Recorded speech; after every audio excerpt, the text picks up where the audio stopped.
Leading our discussion on behalf of the B. Kenneth Simon Center for Principles in Politics is John York. He serves there as a research assistant. Please join me in welcoming him. John? Hi. Hello. Okay, yeah, we're good. So I just want to mention before we begin, this is the 7th event in Heritage Foundation's Preserving the Constitution event series, which we do every year. We have another panel on November 8th entitled, Was the American Founding Conservative, Liberal, or Libertarian? That one with Bill Galston, Randy Barnett, and Tom West. So I'm going to do a little table setting before we get started with our panelists. At least since the 20th century, American presidents have followed Mark Twain's advice to never pick a fight with people who buy ink by the barrel. That is, until now. President Trump is in the midst of an all-out offensive against the mainstream media. Perhaps not coincidentally, the press is now less trusted than ever before by the American public. According to Gallup, just under a third of Americans say that they trust the press a fair amount or a good deal.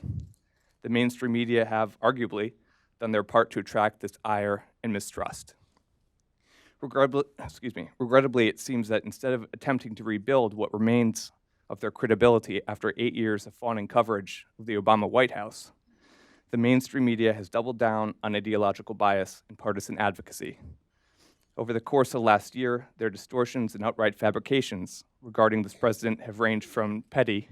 For instance, a Time magazine reporter falsely claimed President Trump removed a bust of Martin Luther King Jr. from the Oval Office, to the deadly serious, as when an AP reporter claimed that Trump had threatened to invade Mexico during a phone call to President Enrique Peña.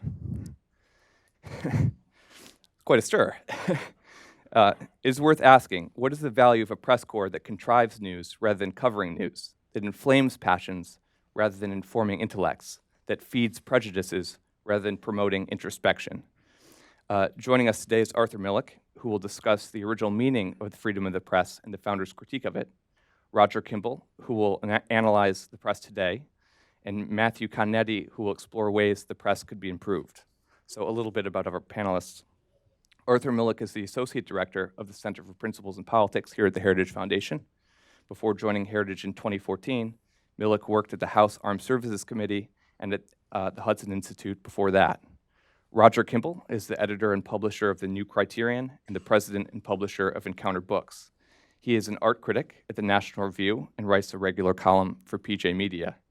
He has authored, co-authored, or edited 24 books, the most recent of which is entitled The Fortunes of Permanence, Culture, and Anarchy in an Age of Amnesia.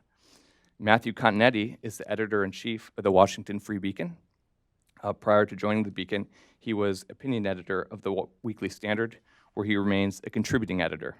He has authored 2 books. The most recent is entitled The Persecution of Sarah Palin, how the elite media tried to bring down a rising star. And with that, Arthur Milikh. Hi, everyone. Thanks for joining today. You guys hear me? Okay, that's better. Many Americans today agree that there's a crisis in the press. And I think that the 2016 presidential election was a shocking moment in which many Americans witnessed a press doing all it could in its power to select a president on behalf of the American people. These actions disclose a tacit opinion the press has of itself, not merely the fourth estate, but the creator of would-be rulers, and therefore themselves the master, or at least a kingmaker. This leads to a question. Does the press today understand itself as serving the public or attempting to govern it? We should also ask, is this kind of behavior in accord with the press's original purpose? To form a judgment on these questions, we have to turn backwards to see the original arguments that justified its existence. But that's no easy task today. The press, by which I mean the news media, has reinterpreted the First Amendment to serve and aggrandize itself. They want the First Amendment to read, quote, Congress shall not abridge the freedom of the press, which shall be beyond criticism, for the press is the news media, and they should be free to rule the public mind. The news media often thinks that the freedom of the press refers to it alone, and that its freedom is absolute. Of course, they're often fine with limits on other parts of the First Amendment, like limiting religious liberty and the criminalization of hate speech. In other words, according to the media, they are written right into the Constitution, which means they should be honored absolutely. And ascribing this honor often means that they think they are beyond scrutiny. This is part of the reason that they hate the president. Now, many of America's founders and Tocqueville saw with great clarity the good and the ill that comes from the freedom of the press. None of them were naive about its bad effects and predicted them with great clarity. So, what did our founders envision as the purpose and benefits of the freedom of the press? Well, the press would attack dogmas, specifically in two realms, in science and in politics. And this is how it works in the sciences. And by the way, this part of the freedom of the press is not mentioned today, partly because it has been so overwhelmingly successful. The founder of modern science, Descartes, gives us a taste of this. He says that there are two kinds of scientists. There's, in the past, there are the hucksters who have a false science, and other scientists who have genuine knowledge but want to keep it a secret. The huckster wants to rule with his fake science over the public, and the real scientist is proud of himself for his discoveries and doesn't want to give his secrets up. Well, here's what the freedom of the press does. It says, give us your secrets. We'll publish them. We'll verify them. We'll replicate them. We will send them out through the generations to be built upon over and over again. And in that way, you get rid of the false sciences, all the hucksters. And the real scientists, in return, get the things which they, at least according to Descartes, really wanted, which is fame and money. Give us the secrets, we'll give you fame and money in return. And to have scientific progress in this way, you have to have the freedom of the press. Now, the second purpose was to attack dogmas of other kinds, not false sciences, but false political dogmas. It would therefore the press would therefore defend republicanism against all forms of anti-republicanism, against tyranny, against monarchy, against slavery. And in doing this, it would therefore defend natural rights.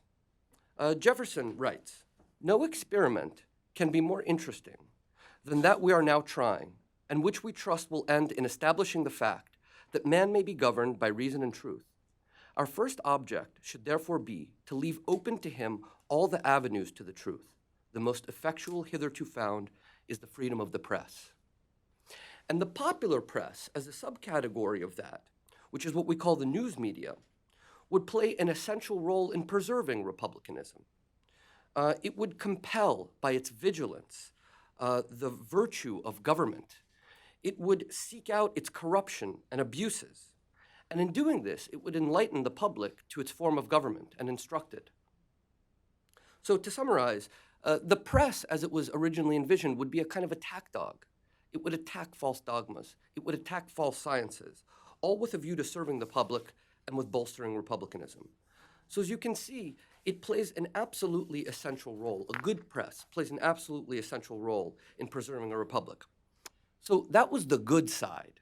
What about the bad? Well, as I noted earlier, a lot of our founders thought through this with a lot of clarity. And none thought about it more clearly than Benjamin Franklin, who spent his life in the press, who became a millionaire through the press, and was an authority on many things, including the press. So what's his critique? Well, first of all, Franklin observes that the press behaves like a court of law. It wants to usurp the majesty of a court of law. It holds mock trials. It collects evidence. It passes judgment. It may judge, sentence, and condemn to infamy, he says. And it does all of this at its own discretion. It picks and chooses, in other words, its own causes. It rules primarily, he says, by receiving and promulgating accusations through which it can condemn all, private individuals, public individuals, institutions. But unlike a court, however, it has no jurisdiction. It's roving. It can go anywhere. Nor is it limited or restrained by precedent, like a court of law. And Franklin says, half-jokingly, that it, in a way, imitates the Spanish Inquisition. That sounds silly, but I'll explain. He says that the accused have no grand jury that will evaluate the truth of the accusations. There's no swearing to oaths to truth by the accusers. Indeed, it'll accept anonymous statements.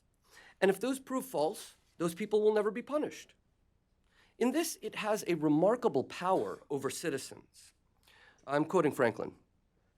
"The proceedings of this court are also sometimes so rapid that an honest, good citizen may find himself suddenly and unexpectedly accused, and in the same morning judged and condemned, and sentence pronounced against him, that he is a rogue and a villain. Of course, he's joking. The press can't burn you at the stake, but it can intimidate you, and it can compel belief, all while it claims to persuade your reason. In doing this, it can crush the voice of reason in citizens, making them browbeaten and partisan. Now, if the press is given these massive powers, who composes this new class of journalists? Franklin asks. Well, he says that previously there were different kinds of restraints, two forms. First, those who ruled the world of publication, he says, were appointed by a council or an executive authority, the presumption being that that person could judge to some degree the abilities, the integrity of those people overseeing it.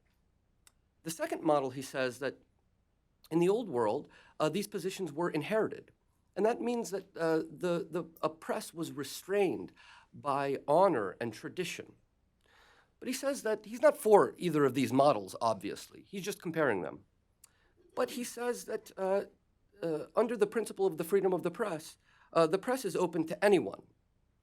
And it attracts a certain human type, he says. And who is this type?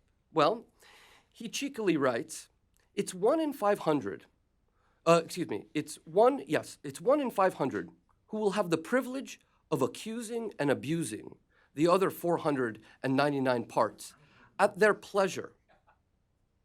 He fears that this class may attract individuals with this very ambition to accuse and abuse anyone they please. Surely there will be those like Franklin himself who care about the public good.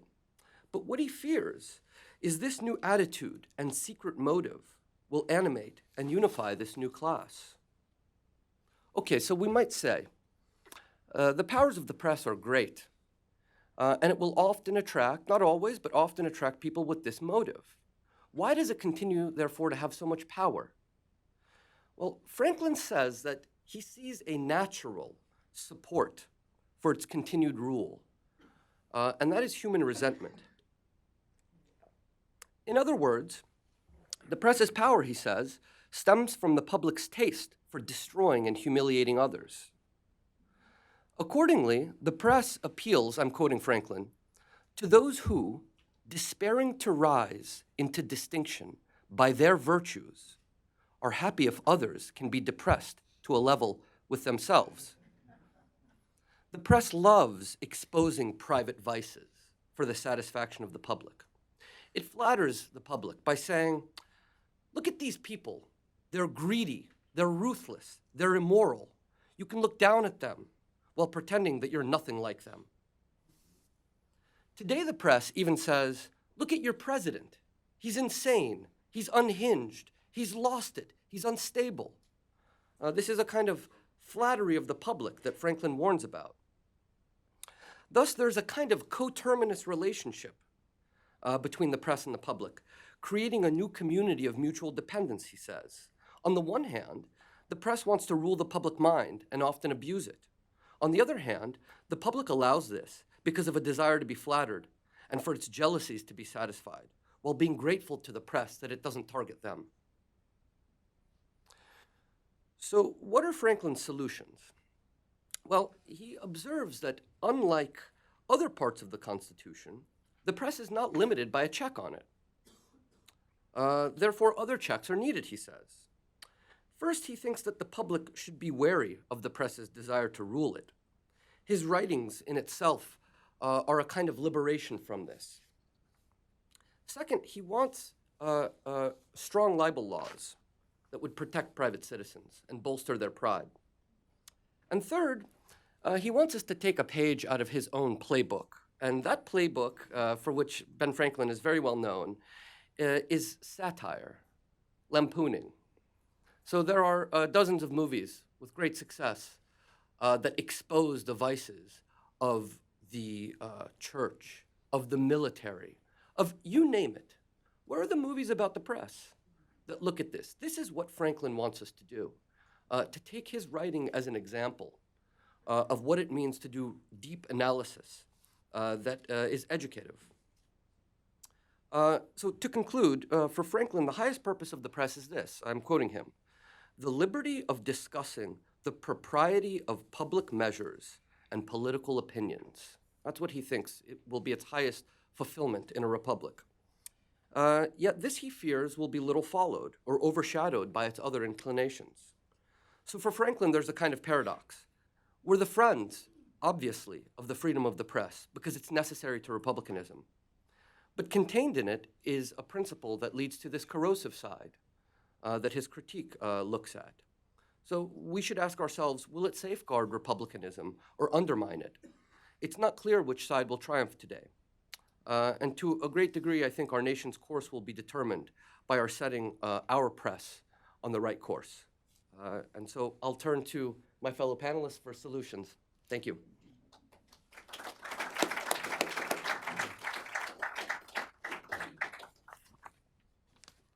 Well, Arthur has cast a backward glance toward the way things were and has told us a bit about how some of the founders and later commentators like Tocqueville saw the role of the press in a democracy.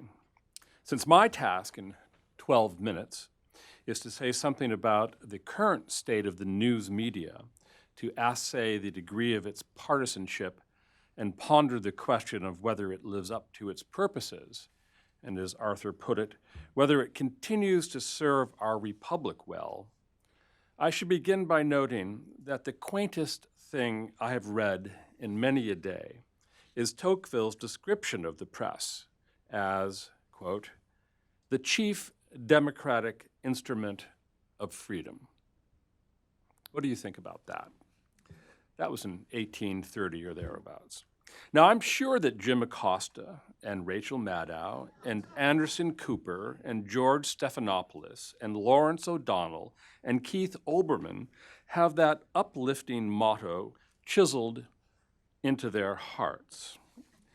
But I submit to you that simply to list those names, and the list could be much, much longer, is to answer the interlocking questions of whether the mainstream media lives up to its governing responsibilities and whether it continues to serve the republic well. The answer, my friends, is no. And it's no partly, but only partly, because there are not enough Benjamin Franklins around with their cudgels and their batches of tar and feathers to keep the members of the Fourth Estate honest. The problem is that increasingly the news media has been less interested in the news than it has been in perpetuating the narrative. What's the difference? Well, news is the reporting of facts. Someone says, this happened on such and such a day in such and such a way, and independent, publicly available sources with names confirm that, yes, what was alleged happened at just that time and in just that fashion. In other words, the motor of news is the desire for empirical truth. But the narrative is an ideological construct which may poach upon the prestige of news, but whose end is power, not truth. Hence the proliferation of what Donald Trump has taught us to call fake news. Fake news insinuates a skein of innuendo and a boatload of shared presumption floating on an ocean of fantastic desire into the mix. Repetition, like rumor in the Iliad, whips this unstable congeries into an intoxicating frenzy. Trump's White House is in chaos. Pass it on. Trump is a puppet of Putin. Pass it on. Trump is Steve Bannon's puppet. Pass it on. Trump, like Steve Bannon, is a white supremacist, racist, homophobic, woman-hating xenophobe. Really, pass that one on. Now, every one of these fantasies is not only untrue, but ostentatiously, extravagantly untrue. And yet you hear such things every day. The narrative is partly like quicksand. If you fall into it, struggling will hasten your envelopment and death. Best to relax, take some deep breaths, and half float, half swim out of danger. Now, I know that there are some people whispering that advice into Donald Trump's ear. Don't struggle, stay calm, and above all, watch what you tweet.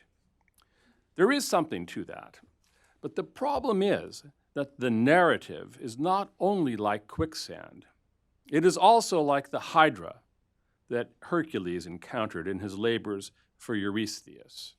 The narrative, that is to say, is a multi-headed, self-regenerating, venomous beast. CNN, the New York Times, the Washington Post, MSNBC, Vox, Salon, the Huffington Post, the Daily News, the whole fetid midden of festering mendacity. Lop off a head by refuting a particular lie, and another lie blossoms forth in toxic profusion. The only way to deal with the beast is to follow refutation immediately with cauterization. It's the Benjamin Franklin expedient. The question is how to do it. There is no single answer. In the case of really egregious, around-the-bend malefactors like CNN, the Gawker media expedient might be the best solution. You remember Gawker. That was the disgusting purveyor of malicious gossip that finally got sued out of existence. Whenever it is challenged, CNN, like Gawker, wraps itself in its public's right to know flag, news, a free press, honest journalism, and so on. It would be funny were it not so transparently cynical and self-serving. I was having breakfast this morning, and CNN was all Manafort all the time, and there's a little legend there, a chyron that said, Mueller probe lays grounds for evidence of collusion. No, it didn't. It didn't say anything at all about collusion. It was about money laundering and failure to register as a foreign agent. That was it. Nothing about collusion. So there's a sense, of course, in which this is not new, as the example of Stanley Baldwin illustrates. In 1931, on the run-up to an election, Baldwin wrote that, quote, "The newspapers attacking me are not newspapers in the ordinary sense. They are," said Baldwin, "engines of propaganda for the constantly changing policies, desires, personal vices, personal likes and dislikes of various hostile press barons." What are their methods? Baldwin asked. Their methods are direct falsehoods, misrepresentations, half-truths, the alteration of the speaker's meaning by publishing a sentence apart from its context. What the proprietorship of these papers is aiming at is power, and power without responsibility, the prerogative of the harlot throughout the ages. Whores like CNN run to the famous 1964 case, the New York Times versus Sullivan, when attacked. If you're a public figure, I can say anything about you that I want to. Go suck eggs. Well, that's not quite right. That decision, mistaken in my view, does have a threshold beyond which one may not legally trespass: actual malice. Now, it's difficult to prove, to be sure, but I'd like to see an enterprising attorney step up to the plate and try. He might start with the recent production of Julius Caesar, funded by CNN's parent company, Time Warner, which portrayed Caesar as Donald Trump and delights in the sanguinary spectacle. Brutally realistic, one reviewer crowed, of his murder on stage. Evidence of actual malice? Someone should ask John Nolte, who wrote about the rodeo clown, whom CNN got fired, they destroyed his career, for wearing an Obama mask in one of his performances. That's unacceptable. It's perfectly okay to portray the President of the United States as Julius Caesar and have him stabbed on stage. Anyway, I think it would be a good thing were CNN humiliated and sued out of existence. It performs no journalistic function, merely a destructively partisan one. So what's the difference? In his discourses on the first 10 books of Livy's History of Rome, Machiavelli distinguishes between public accusation, a word that Arthur also used, which he thinks is a healthy thing for a free republic, and calumny, which he castigates in the harshest terms. The difference between the two turns on the above-board and public nature of the former, of what Machiavelli calls accusation, in contrast to the rumor-filled innuendo and envy that fuels the latter. Accusation, in Machiavelli's sense, is based on witnesses and publicly available evidence. Calumny on lies, half-truths, gossip, nefarious dossiers put together by sketchy British spies with lots of anonymous friends in the Kremlin, that sort of thing. Calumnies, Machiavelli wrote, have need neither of witnesses nor any other specific corroboration to prove them, so that everyone can be calumniated by everyone. Accusation, in Machiavelli's sense, is healthy because it acts as a check against corruption in a republic. It helps to keep public officials honest. Smith pilfered money from the public fisc. Jones and Sterling saw him do it.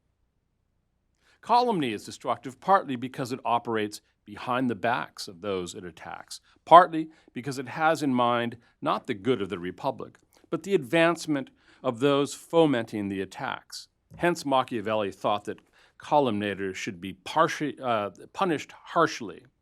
How detestable calumnies are in a free city, he wrote. To repress them, one should not spare any order that may suit the purpose. I think back to the extraordinary performance of James Comey before the U.S. Senate last summer. How pertinent Machiavelli's schema is to our contemporary political consternations. As is becoming increasingly, almost embarrassingly clear, a large portion of the anti-Trump brigade is engaged in what Machiavelli called calumny, essentially baseless attacks against his character and behavior, whose end is not the good of the republic, but the personal destruction of Donald Trump, on the one hand, and the advancement of his attackers, on the other. The good of the republic, though sometimes appealed to as pretext, is actually nowhere in sight. One frequent sign that the attacks against Trump are not public accusations in Machiavelli's sense, but rather calumny, is the locution, sources say. Sometimes this is amended to sources in the White House, or the State Department, or the Department of Justice, but the source is never named. The entire Trump has ties to Russia meme was a fabrication of this sort, though whether the same can be said of the Clinton campaign is something that we may be just about to discover. My advice is bring popcorn. As has been endlessly rehearsed by critics of the anti-Trump phalanx, the whole story was built around anonymously sourced leaks that have been shown to be nothing but a tissue of desperate fantasy. Just one example. Back in March, Democratic Senator Chris Coons excitedly announced that there were transcripts suggesting that, quote, Russian intelligence and senior Russian leaders, including Vladimir Putin, were colluding with the Trump campaign at the highest levels to influence our election. Collusion at the highest levels. Forget about the 25th Amendment. Let's convene a treason trial. But 2 days later, Coons was walking that back. I have no hard evidence of collusion, he admitted. No hard evidence. No hard evidence. That is wretched weenie speak, for I have no evidence at all. I just reported a salacious rumor because it was damaging to someone I loathe and because it might help me in my grubby effort to clamber up the political ladder. It was disgusting. The truth is that in the surreal and paranoid precincts of the never-Trump bubble, fake news and outright fabrication proliferate. Secretary of State Rex Tillerson is going to quit, say sources, only he isn't. Chief of Staff John Kelly is keeping people from seeing Trump. He's irritated by his tweets. He's frustrated by the president's behavior, only he isn't. As Kelly said at his press conference a couple of weeks ago, Trump's agenda is pursuing, quote, what's good for America. Asked directly whether Trump's tweets made his job more difficult, Kelly said no. Trump himself he described as a decisive and thoughtful man of action who was sometimes impatient with the slow-moving habits of Congress. His chief frustration, said Kelly, was with the press for reporting things that were simply not true. Asked by one reporter what he expected them to do, he said, maybe develop better sources. Kelly's presser represented a wrinkle in the bubble of the narrative, and there are more and more of them these days, and it will be interesting to watch what happens when the bubble finally bursts. Thank you.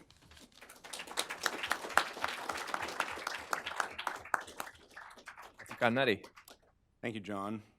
As someone who's both an active journalist and recently a subject of journalism, I feel like I have expert knowledge to convey during this panel. I find myself, though, before I get into the points I prepared, I do want to say a word for the journalistic enterprise in general, because two of the four members of the panel are members of the media, just the conservative media. So I think we need to be somewhat specific in what we talk about when we talk about the media. And I think what we talk about when we talk about the media is the elite media.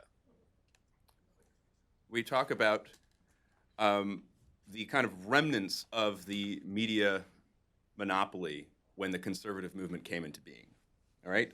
So the conservative critique of media really began in 1969 with Spiro Agnew's attack on the nattering nabobs of negativism and the effete core of impudent snobs. And it's since carried on for decades. And of course, at the time of that attack, the media was limited to basically the three broadcast networks and PBS. It was limited to the two national news weekly magazines, and it was limited to basically the two national papers, New York Times and the Wall Street Journal, and a semi-national paper concentrating on Washington, which was the Washington Post. So those are the objects of the Spiro critique, and that I think have carried on through conservative discussion about the media ever since.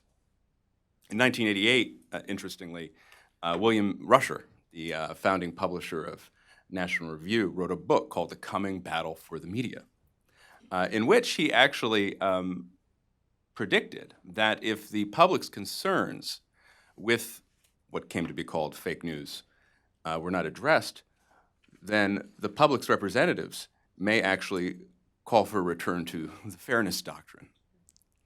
And I found that somewhat prescient given some of the comments of the president in dealing with fake news in recent days.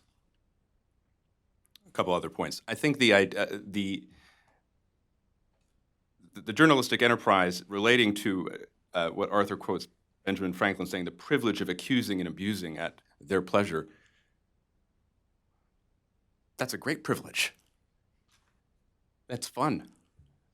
I mean, we all do that. That's a freedom. That's a freedom we have, and we should enjoy it. Now, does that mean that we are not subject to certain canons? That the information be factual? That the information be well-sourced? That the information be verifiable? That the information be not libelous or defamatory? Of course not. There's a way to do journalism right, but that doesn't mean I think we attack the very idea of journalism. I also noted Arthur's mention of mockery and satire as a means of combating journalistic abuses. And it is remarkable, I've spent the panel running through my mind examples of such mockery. They're very few in number. What I recommend, of course, is Evelyn Waugh's famous novel Scoop, which I think is probably the best comic novel about the media. One of my favorite comic novels in general. In terms of film, His Girl Friday, Sweet Smell of Success. These are two examples in a very large pool of what is mainly triumphalist narratives of the press, including one that's, I think, coming out in December. Steven Spielberg dropped everything on his plate to do a film about the Washington Post, timed for Oscar season, and in the midst of this great debate we're having about the nature of the media. and President Trump. Two more points. This question of accountability is, I think, very important. Who are the media accountable to?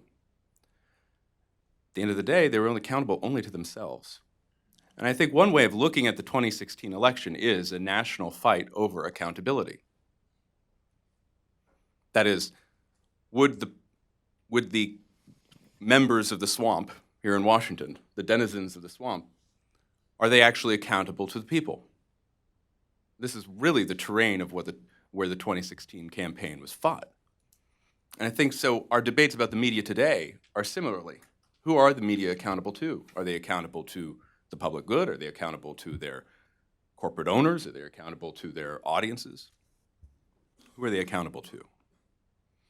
And I note with approval Roger's critique of this transformation in much of the media, which went from going to telling you what happened to telling you what to think about what happened. And that, I think, is something that we can get into about why that transition occurred. But I think that when we start critiquing the media, that's what we're critiquing. We're critiquing this idea that they are telling us what to think about what happened. 4 more points. One, this elite media I described, the object of conservative criticism, is powerful. But I think we as conservatives need to realize it's not all powerful. And in fact, in that media universe I described, where it was just the 3 broadcast networks, just the 2 national news weeklies, and just the 2 national papers, plus with the Washington Post, you had the election and re-election of Richard Nixon. You had the election and re-election of Ronald Reagan. You had the election of George H.W. Bush.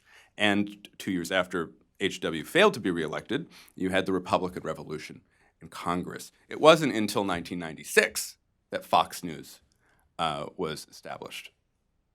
And indeed, of course, as already been mentioned, the most egregious example of the media trying to tell us what to think about what's happening was the 2016 campaign.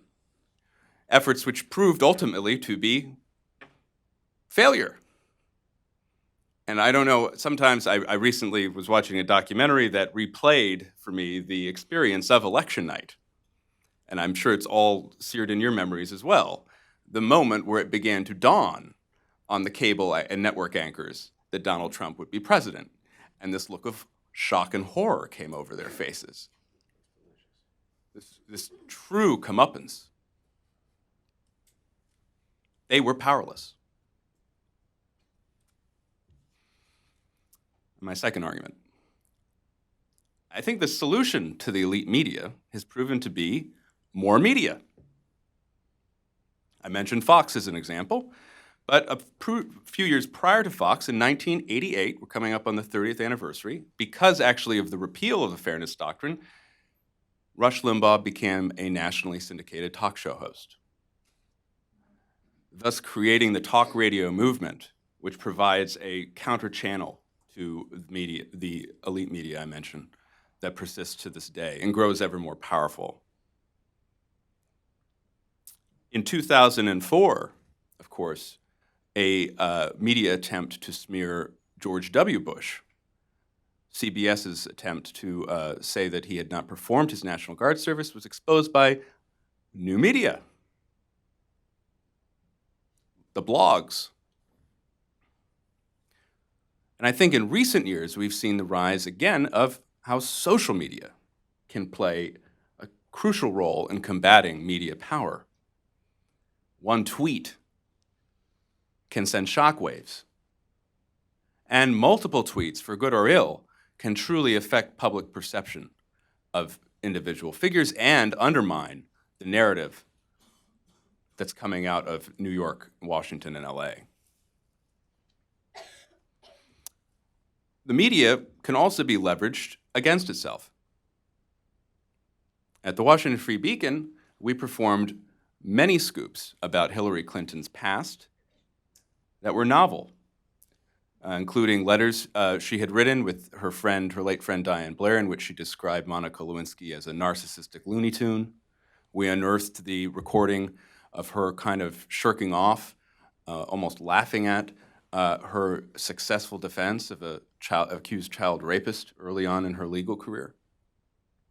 And because those stories were verifiable, factual, accurate, and written according to the canons of journalism, they then snowballed into major stories that even the elite institutions had to pick up and carry on.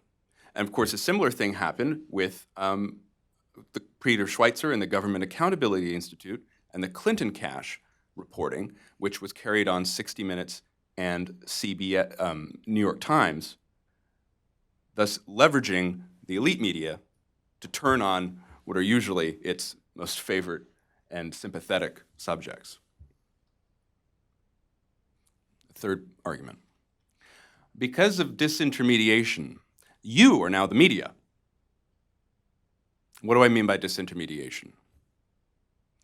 Well, we've gone from a situation where we rely on those small corps of impudent snobs to tell us what to think, to a much larger universe of even conservative media outlets being able to counter-program and to challenge not only the dominant narrative, but to provide new reporting that sends conversations in other directions, to a social universe where everyone who has a Twitter account or a Facebook account or a phone with Facebook Live can broadcast the news. This makes it much, much harder for any one narrative to demonstrate, as I think we've seen in some of the coverage of not only, say, the Ferguson shooting, but also in some of the battles, the running battles on America's campuses and the activities of the Antifa. Once you have the social media accounts broadcasting live what they're up to, it becomes very, very hard for people to defend them with a straight face. My fourth and final argument is, saying all that, I do think we should still worry about media concentration, the concentration of media ownership. And indeed, one other person who's brought this up last year was President Trump. And late in the campaign, President Trump said, discussing some of these major mergers, including the Time Warner merger, that media concentration could be detrimental to debate in our free society. And it was Peter Navarro, who's now in the White House, in October 2016, he said something very interesting. I quote, "The very corporations that have gained from shipping America's factories and jobs offshore are the very same media conglomerates now pushing Hillary Clinton's agenda during the campaign," close quote.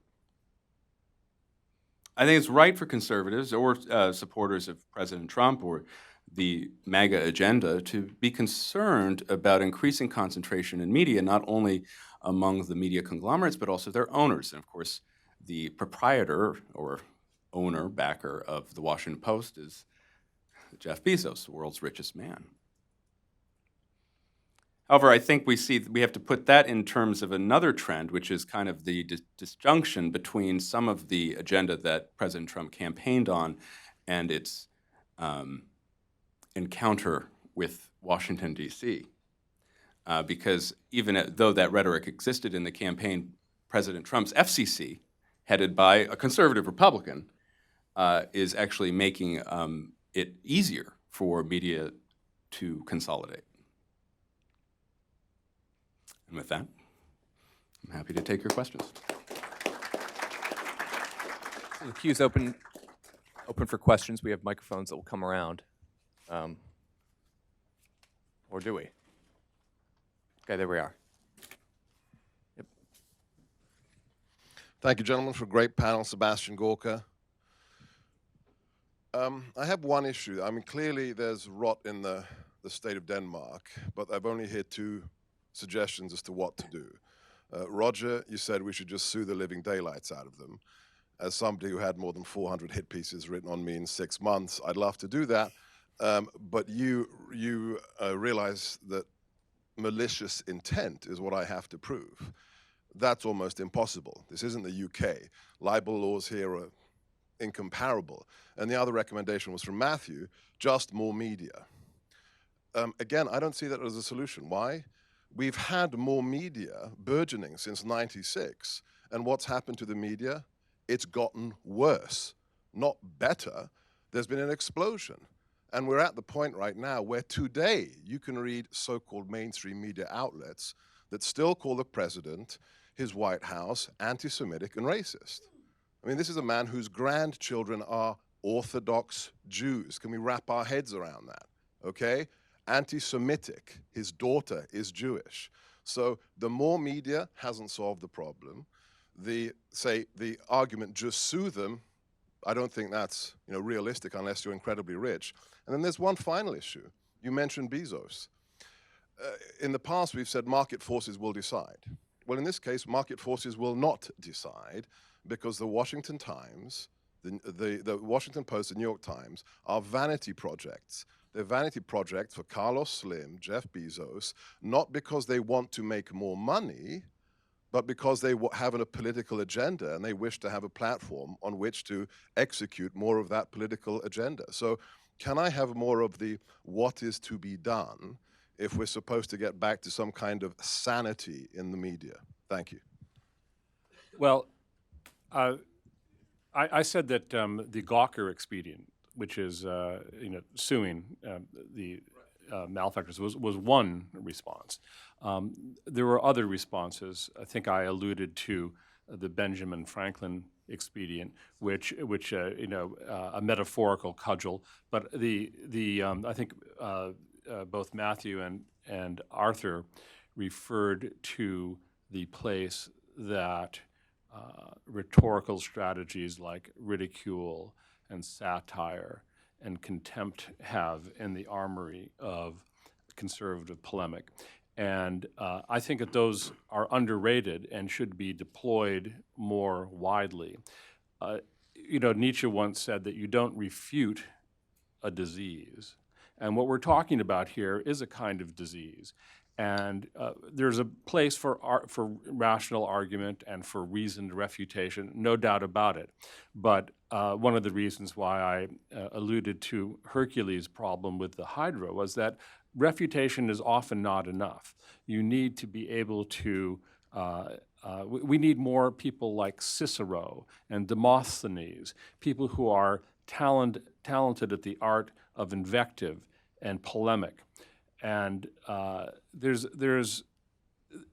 in a way, the biggest problem that conservatives have, in my view, is a rhetorical problem. That might seem odd. I mean, what is rhetoric? It's the art of persuasion, says Aristotle. But why is it that the liberals, why is it that they have a virtual monopoly on the rhetoric of virtue, beginning, by the way, with the word liberal? Is there anything less liberal than a modern liberal? They're illiberal.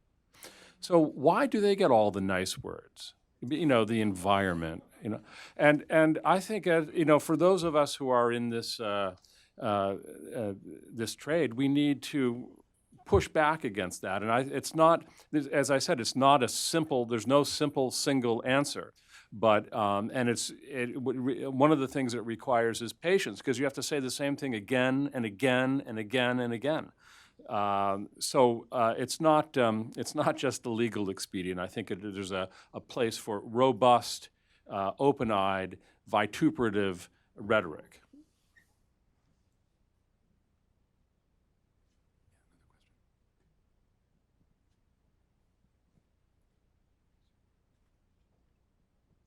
Hi, thank you for this. I just want to kind of follow up on this question and say that a lot of the problems that we've been talking about don't seem to me specific to the press as such, but rather specific to a larger dynamic whereby corporations and billionaires and basically every powerful institution in the Western world is actuated against Trump, and how these institutions function. And so I guess a full account would require a larger explanation of why corporate institutions and such have taken on such a unilateral position with respect to the nationalist issues that someone like Trump ran on.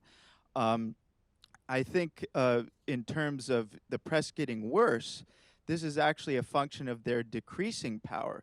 As the so-called mainstream press loses its prestige and its hold on the public mind, they sort of double down, so to speak, on their position, just as these alternatives are emerging, the new media, the people on the internet, and so forth. And so, as for the what is to be done, I'd just like to say it's extremely important because the problem is systemic within major corporate institutions, including the platforms online where the new media is migrating, that a very robust and focused approach be taken to make sure that the tech conglomerates, which now serve as the platforms for the new media, are configured in such a way that they allow for the multiplicity of viewpoints and the new media burgeoning up that you suggest, I think rightly, that will ultimately have to serve as a partial corrective to a lot of what we see negative about the media environment.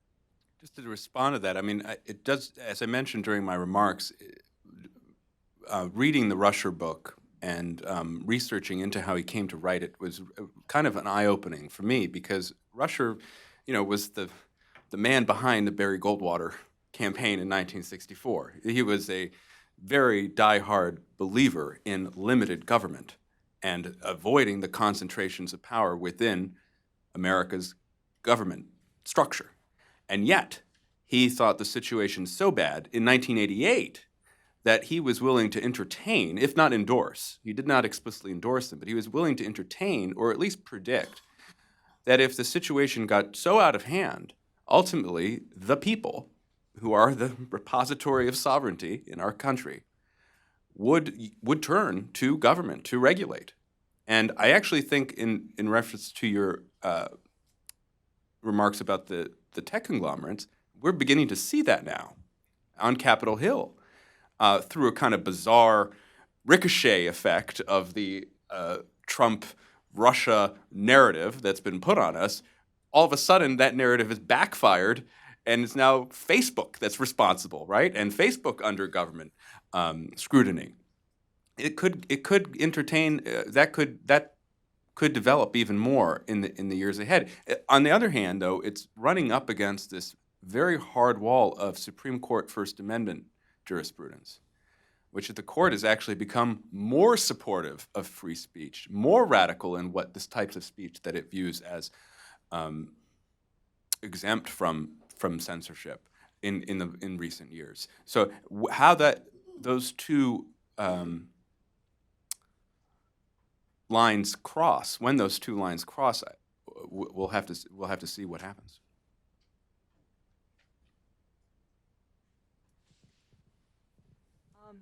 As an old lady who has lived with grandchildren ranging in age, let's say, from 13 to 26, what I'm going to tell you is, to a certain degree, none of this matters. What I'm seeing as an old lady is the death throes of media. They know it, and they're desperate. And they are losing their power because they can't fool all of the people all of the time. To live with a 24-year-old, a 22-year-old, 4 of these children, 3 are conservative, 1 is not. They do not get their information the way the media thinks they should.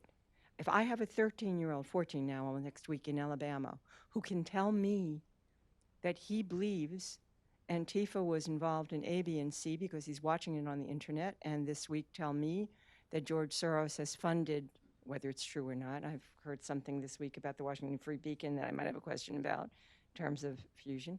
All right, so what we're saying now is none of this really matters, and these people know it doesn't matter. My 24-year-old, who was 22 when she lived with me, very conservative, never turned on the TV, never looked at the newspaper, never turned on the TV. She's very conservative. She made fun of Hillary. She hates Hillary. But that's not where she gets her information. So these people are in their death throes. So anything, the tech conglomerates are another thing, and that's scary to me as an old lady. And they're going to have to be reckoned with because we don't know what Google's really doing. So that William in Alabama is telling me Soros funded Antifa, and very big Trump fan, William in Alabama. In a certain sense, unless we get the next generation, and Trump understands that, Trump knows how to communicate with William in Alabama, son of a physician, he'd probably be a physician himself. That's where it's at. None of this, They know it. The Post knows it doesn't matter. It doesn't matter. My son said to me the other day, I love it. He says, Mom, there's only two kinds of people. Those of us who are humble, and God willing, those of us who are about to be humble. Thank you.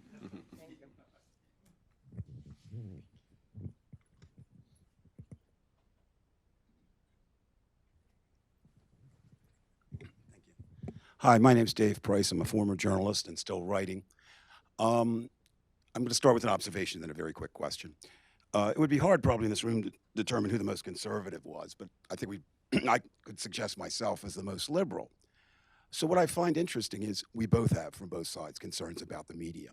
And I think your presentation was excellent in the sense of looking at some of the problems. But here's the thing that troubles me as a former reporter. And there's a couple ways to make mistakes. One is by commission, where you deliberately do it, and the other is by omission, where you don't discuss something. So I'd like to deal with that omission just for a moment. Certainly, and I'm not being smart, although I'd like to be, we'll do this. There are certainly whores at CNN, right? You said so, so we'll do that. What about Fox News? What about Breitbart? Now, my question becomes, if we're really going to examine this whole thing, and understand we all come from different positions, shouldn't we look at all of that, or do I walk away from this panel hearing that the conservative has no real problems, the elite media, which I think is a problem? Does anybody care to comment on that? I'm just wondering if I missed something, or do you care to comment on it? Thank you. Well, I'll just say very quickly, I didn't hear anyone up here say that there was no problems with Breitbart or Fox News, or that they were exempt from. But it's just, it's not, I mean, I'm not saying, and no one up here said that they are exempt from criticism. It's just the most egregious, in my view, the most egregious are the outlets that I mentioned, if what you're talking about is the pursuit of truth. But Matt, you might, Martha, you might. Right. Well, I think that's why it's important, I think, for all institutions to observe these canons that I discussed, which is the verified factuality, right, and the pursuit of facts, fair comment, right? That's a rule that I tell my reporters. If you're writing about someone or something, you go to them for comment. You have to do that. The desire and willingness to correct error as quickly as possible. Obviously, we all make mistakes, and when that is pointed out to us, I think journalists have a responsibility to address them. And then finally, when you know that you're discussing a topic or writing about to publish a story that enters that borderland of libel defamation, you need to consult counsel. So those are my canons, and I think every journalistic enterprise should observe them. I'd also say, to defend Fox, one must make the distinction between Fox News gathering and Fox opinion journalists. And I happen to believe that the Fox News gathering team is the equal, if not the superior, in some regards and in some subjects of any news gathering team in the country. So we always have to keep that in mind. That, and it's true. I mean, when we critique liberal media, we kind of run that together. What's the difference between Maggie Haberman and Rachel Maddow, right? There is some difference. I'm afraid that's all the time we have today. Thank you for coming. And thank our panelists. Thanks so much.